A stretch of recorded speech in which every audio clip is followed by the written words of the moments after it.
மாமா எப்போதான் போவாலும் யோ மாமா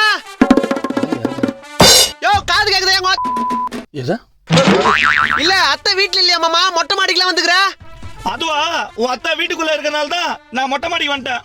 அட ஏன் மாமா வெயில் டைம்ல இப்படி மொட்டை மாடிக்குலாம் வந்து கஷ்டப்படுற? நான் பண்றது மச்சான் வீட்டுக்குள்ள போனா கட்டினவ தொல்லை தாங்க முடியல. அப்படியா நீ ஒன்னு பண்ணு நான் நாளைல இருந்து அத்தைய நம்ம வீட்டுக்கு அனுப்பிச்சிரு. நாது இல்ல மாமா நாளைக்கு நானும் அப்பாவும் வெளியூருக்கு வேலைக்கு போறோம். அம்மாக்கு பேச்சு துணைக்கு இல்லையான்னு சொன்னேன். ஒரு நிமிஷம் மூச்சை நில வச்சுடா டேய். ஐயோ அப்படியா ஆம்புலன்ஸ்க்கு ஃபோன் பண்ணிட்டா?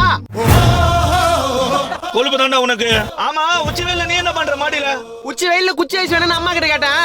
அம்மா காசு இல்லன்னு கால்ல இருக்கிற செருப்பை கட்டி காது மேல வச்சாங்க. அப்போ காஸ்டியூம் எடுத்துட்டு மாடிக்கு வந்தவன் தான். இதெல்லாம் ஆறுன துணி தான் என்ன பண்றது? கீழே அம்மாக்கு மனசார வரைக்கும் மேல காய் போட்டு போ துணியை. சாதாரண குச்சி ஐஸ்காடா. என்ன பண்றது? ஒரு தாய்க்கு பயந்து மொட்டை மாடிக்கு வந்து இப்படி துணியை காய போறதுக்கு பதிலு என்ன உன்ன மாதிரி கட்டின பொண்டாட்டிக்கு நாய் மாதிரி இருந்துட்டு போயிடலான்றியா?